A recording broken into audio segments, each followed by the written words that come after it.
This is Lady T 506. Welcome to my channel.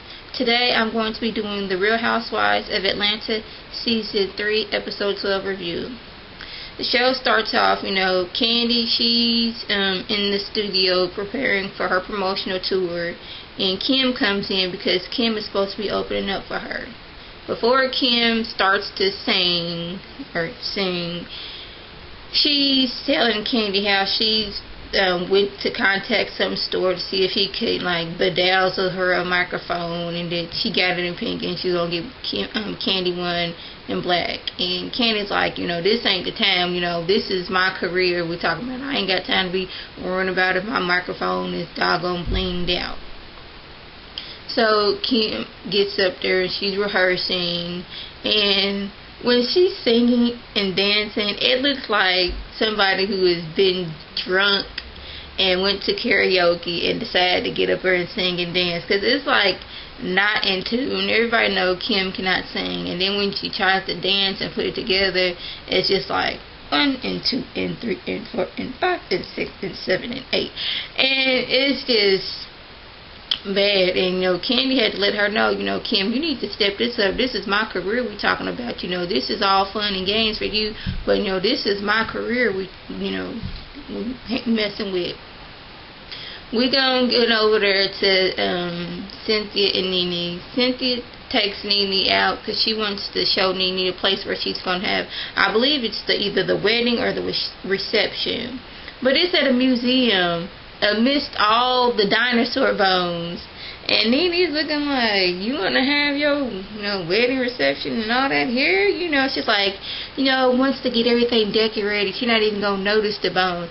How are you not going to notice that 47-foot doggone Tyrannosaurus Rex doggone skeleton just right there? And, Cynthia's like, I want a non-traditional wedding. So I was like, okay, but, that was past non-traditional.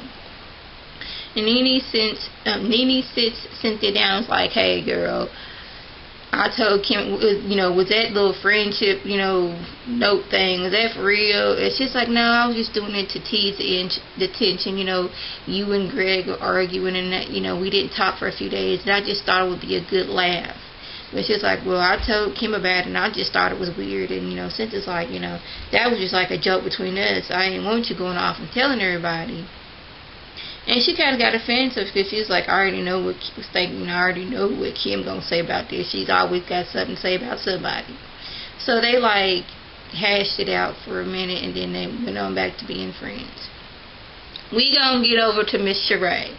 Shereé takes her daughter out furniture shopping because apparently her daughter's furniture is not up to par, as Shereé would say, to her liking. And, it was a decent, couch they already had in their house, but, Shereé's like, I don't think I can be sitting on the floor when I come over there and visit. Boo. Anyway, they get there. The daughter's like, oh, I like this furniture. Shereé's like, oh, no, that's too dark for your house. She's like, oh, this one.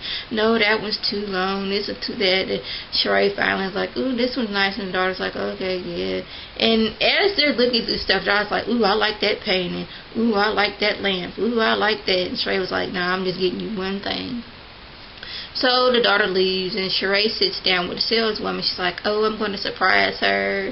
Those vases, that painting, this, that.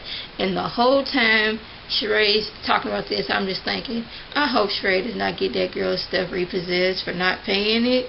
Because I don't know if y'all already know, but I said in my last video that Shereé, she didn't get any money from her settlement, and the divorce attorney she used, she did not pay him. Therefore, he took her Aston Martin, her car.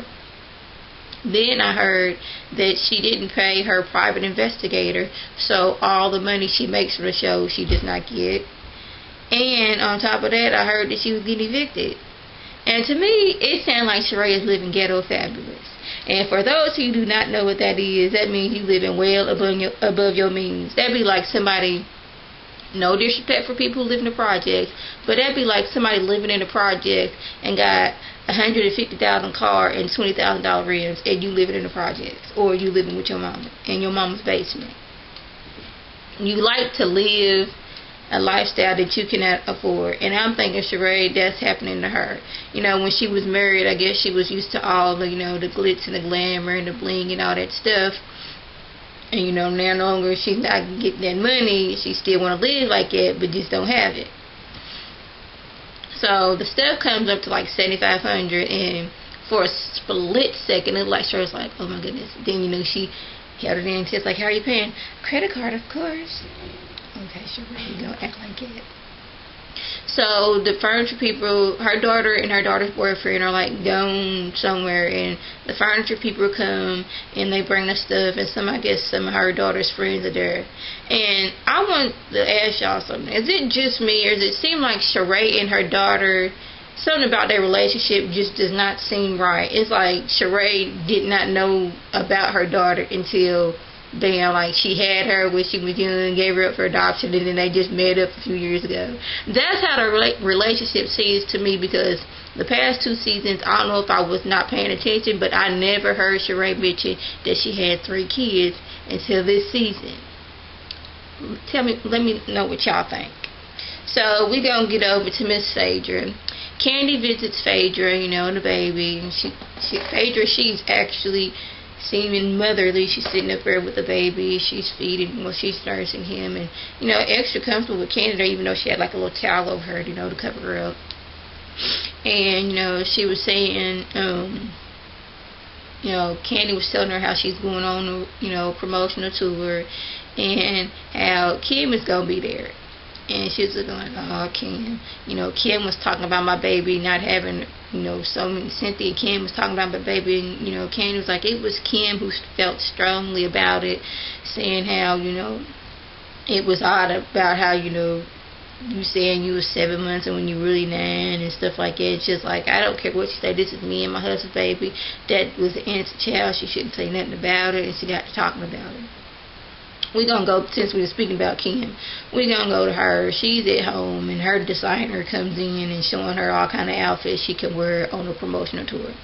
Why is it that Kim spent more time picking out really, really inappropriate outfits for somebody her age, I might say. And then she did actually rehearse it. She getting this doggone top. I don't know if it was a dress or a shirt, but it looked ugly.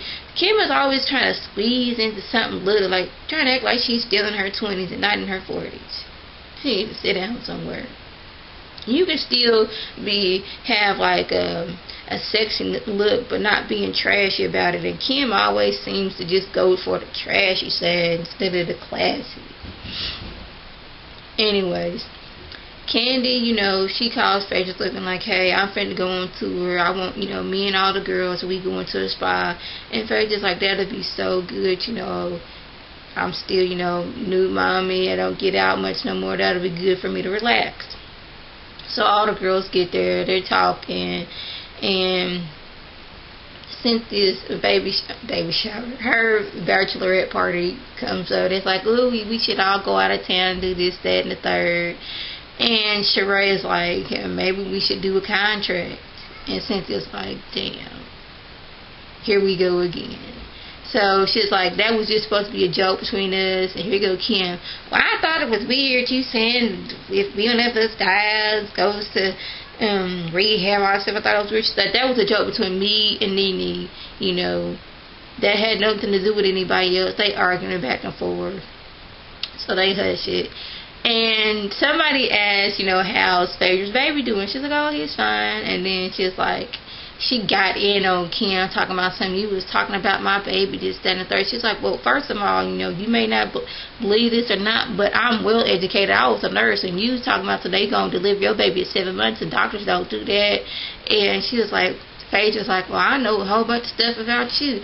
You don't hear about me talking about Big Papa in foreclosure. And Kim's face was like, well, you don't hear me talking about your husband being ex-con, stealing cars. And did anybody catch how Phaedra did not confirm nor deny that her husband used to steal cars?